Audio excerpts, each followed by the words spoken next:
Paz y bien, hermanos, hermanas. La divina maternidad de María. Homilía para el domingo último de Adviento, domingo cuarto, escuchando este año el Evangelio según San Mateo, en el capítulo primero, los versículos 18 y siguientes, hasta el final del capítulo, hasta el versículo 25. La generación de Jesucristo fue de esta manera. María, su madre, estaba desposada con José, y antes de vivir juntos resultó que ella esperaba un hijo por obra del Espíritu Santo. José, su esposo, como era justo y no quería difamarla, decidió repudiarla en privado. Pero apenas había tomado esta resolución, se le apareció en sueños un ángel del Señor que le dijo: José, hijo de David, no temas acoger a María, tu mujer, porque la criatura que hay en ella viene del Espíritu Santo. Dará a luz un hijo, y tú le pondrás por nombre Jesús, porque él salvará a su pueblo de sus pecados. Todo esto sucedió para que se cumpliera lo que había dicho el Señor por medio del profeta. Mirad, la Virgen concebirá y dará a luz un hijo, y le pondrán por nombre Emmanuel, que significa Dios con nosotros. Cuando José se despertó, hizo lo que le había mandado el ángel del Señor y acogió a su mujer. Y sin haberla conocido, dio a luz un hijo al que puso por nombre Jesús. Palabra del Señor.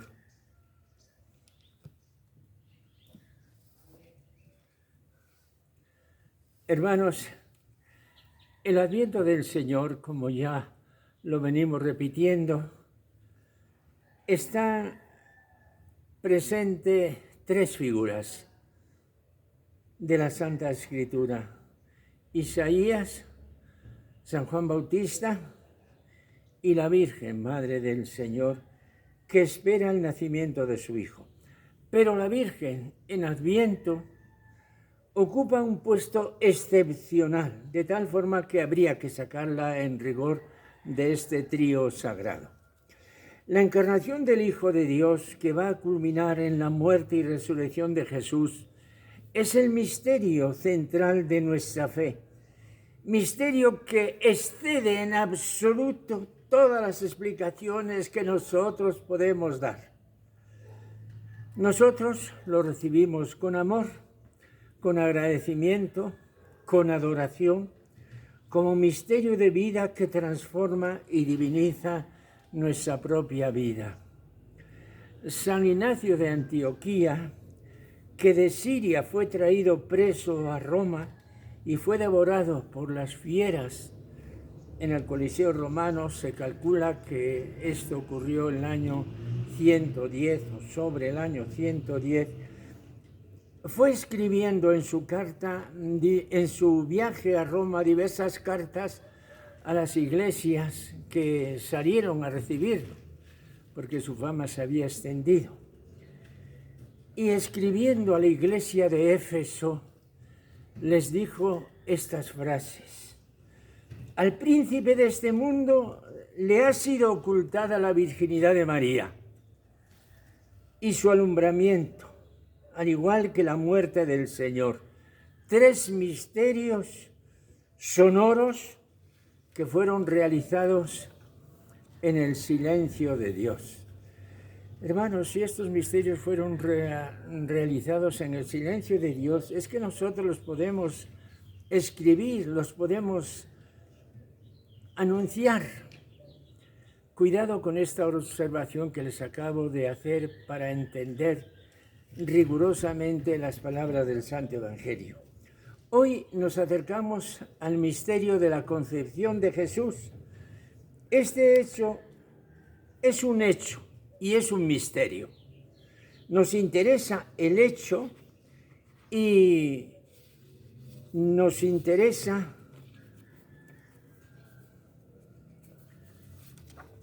el misterio. Dispénsenme.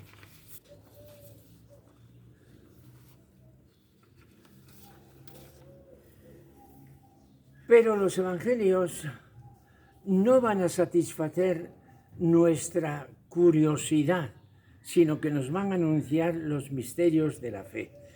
El título de este episodio nos lo dan las primeras palabras del relato evangélico, que dicen así: la generación de Jesucristo fue de esta manera. Queridos hermanos, estoy dando una homilía, pero al mismo tiempo, acaso por mi estilo de antiguo profesor, estoy precisando unos conceptos y de alguna manera estoy apuntalando una clase de Sagrada Escritura. Es importante lo que ahora les voy a decir. Se trata de anunciar cómo fue la generación de aquel que el mismo evangelista llama no Jesús. Fíjense que era el nombre corriente con que era designado el que nosotros llamamos el Señor, sino que lo llama Jesucristo, Jesús el Cristo, Jesús el Mesías.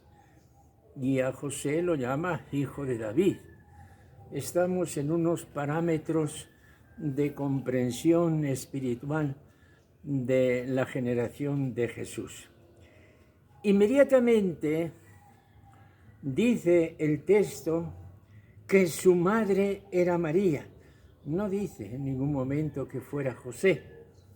Y que fue concebido por obra del Espíritu Santo.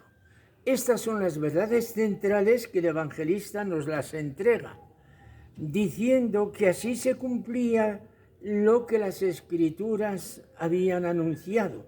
Todo esto sucedió para que se cumpliera lo que había dicho el Señor por medio del profeta: mirad que la Virgen concebirá y dará a luz un hijo y le pondrán por nombre Emmanuel, que significa Dios con nosotros. Todo esto viene a ser como el catecismo de la Iglesia primitiva. Ahora bien, uno quisiera saber detalles. ¿Y José? ¿Qué pasó? El Evangelio nos dice que María y José estaban desposados. Y ahora el texto sagrado nos dice que no se juntaron. Y que sin haberse juntado, he aquí que María había concebido por obra directa de Dios. ¿Se lo dijo María a José? ¿No se lo dijo? Por las palabras del Evangelio no lo sabemos. Es lógico pensar que sí, que María manifestó a su esposo su situación sagrada. No se habían juntado. Esta palabra, no se habían juntado, permítame que haga un poco ahora de profesor que explica la lección a los alumnos.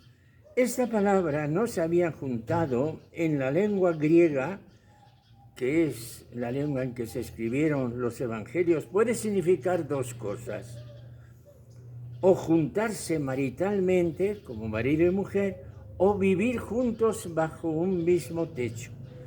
Luego dirá el texto sagrado que José no conoció a María. Como bien sabemos, conocer en esta perspectiva significa unirse sexualmente, como cuando la Biblia dice al principio de Adán: conoció Adán a Eva y nació Caín, la conoció sexualmente. Aquí el texto sagrado dice que José no conoció a María.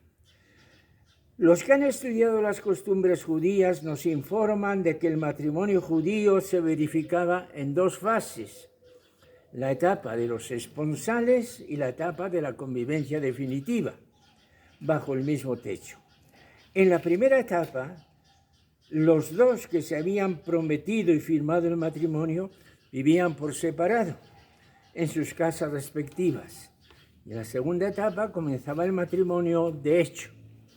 De manera que si en el tiempo de los esponsales había relaciones sexuales, se consideraba como infidelidad al compromiso sagrado, casi diríamos como adulterio.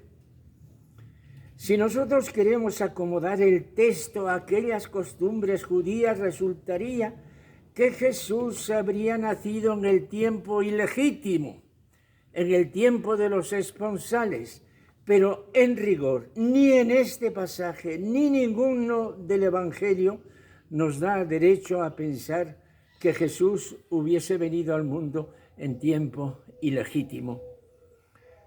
La gente, como es claro, no conocía el misterioso origen de Jesús, pero nadie jamás pudo pensar nada inconveniente del que fue llamado Padre de Jesús ni de la Madre de Jesús. Estas consideraciones que han planteado los intérpretes, hermanos, no pertenecen al texto, al sentido del texto que nos transmite el Evangelio. Lo que nos transmiten las palabras santas que hemos escuchado es que Jesús fue concebido por obra del Espíritu Santo y que José, ante este misterio, pensó: yo aquí no tengo nada que hacer, yo debo retirarme y dejar que Dios haga lo que quiera hacer. Pero he aquí que el ángel del Señor interviene para decirle a José: es verdad lo que estás pensando, pues no podemos creer que José hubiese pensado que su esposa lo hubiese traicionado. De ninguna manera. No hay ningún fundamento para pensar que José tuviese ese tipo de dudas. Es verdad que Dios está presente. Es verdad lo que estás pensando, pero no la dejes. Acércate al Monte Santo, porque tú tienes que cumplir las funciones de un padre y de un esposo. No temas acoger a María, tu mujer, porque la criatura que hay en ella viene del Espíritu Santo, dará a luz un hijo, y tú, precisamente tú, le pondrás por nombre Jesús, porque él salvará al pueblo de sus pecados. José, como jefe de familia, va a ser el responsable de este hijo, que María, solo ella, trae al mundo. Es el que lo ha de llevar al registro para que tenga un nombre, una ciudadanía en Israel. Es el que lo va a educar de adolescente, de joven, como un padre debe hacer con su hijo. Es el que va a aportar lo necesario para la economía de esta casa. Debes acoger a María como esposo que acoge a su esposa. Esto es el significado último de la escena, sin que se pueda satisfacer nuestra curiosidad de otros detalles domésticos que uno quisiera investigar. Hermanos, da temblor hablar de todo esto, porque Dios está aquí presente y todas nuestras palabras resultan cortas e inadecuadas.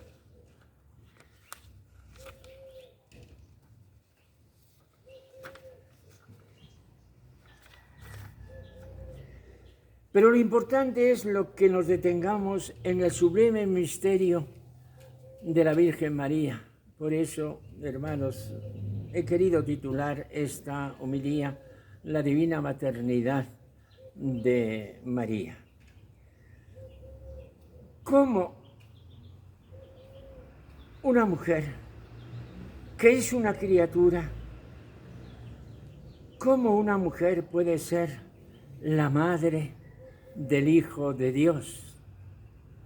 Nos ha dicho el Concilio Vaticano II estas palabras: el Padre de las Misericordias quiso, fíjense la importancia, la trascendencia, el Padre de las Misericordias quiso que precediera a la encarnación la aceptación de la Madre predestinada, para que de esta manera, así como la mujer contribuyó a la muerte, también la mujer contribuyese a la vida, lo cual se cumple de modo eminentísimo en la Madre de Jesús por haber dado al mundo la vida misma que renueva todas las cosas y por haber sido adornada por Dios con los dones dignos de un oficio tan grande.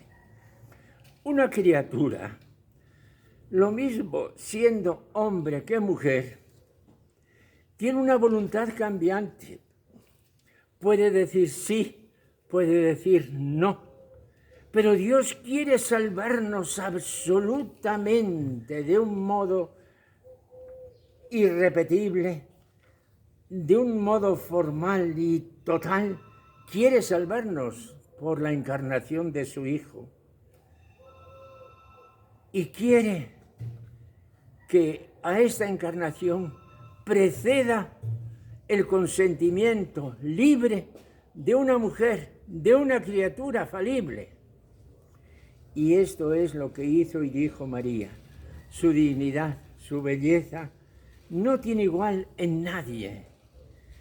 Esta sí es la última promoción de la mujer. No nos engañemos cuando hablamos de los derechos y de la promoción de la mujer. No ha habido en la historia humana nadie como María, pero su dignidad ha sido esta, la dignidad de decir a Dios, sí, quiero. En suma, hermanos, quedémonos con este principio. Sin María no existe Jesús. Y María es la esposa del Espíritu Santo. Digo estas palabras porque las he tomado de San Francisco de Asís. María es la esposa del Espíritu Santo. Y quizás en otras ocasiones les he dicho esto con palabras sencillas y entendibles. De una oveja nace un cordero. De una mujer nace un hombre. De una mujer no puede nacer Dios. Para que de una mujer nazca Dios, tiene que ser el mismo Espíritu Santo, la tercera persona de la Santísima Trinidad, la que se convierta en esposo de esta mujer. Y esto es lo que ocurrió en la Virgen María. De María nació el Hijo de Dios, que era hombre, y por ser hombre es nuestro hermano.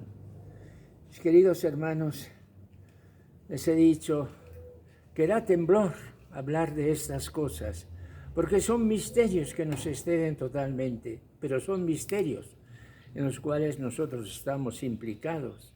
Nosotros somos hermanos de Jesús, nosotros somos también hijos de María. Concluimos esta homilía elevando nuestros ojos al cielo y mirando a la Virgen, Madre de Jesús, Madre de Dios. Virgen, Santa Madre de Dios, a ti alzamos nuestra mirada. Tú eres la Madre del Redentor. Tú, en Él, por Él, con Él, eres la Madre de nuestra salvación. Y tú nos llevarás un día ante la presencia de tu Hijo. Gracias, María, Madre nuestra. Amén. Hermanos, hermanas, a todos los que me escuchan, paz y bien. Hoy, desde un escenario especial, le hablo de la casa de los hermanos capuchinos de la Piedad, en el estado de Michoacán. Aquí unos jóvenes generosos, que los tengo aquí delante, los estoy viendo, se preparan queriendo ser capuchinos. Es el postulantado de los hermanos capuchinos. A todos ustedes, desde la Piedad, paz y bien.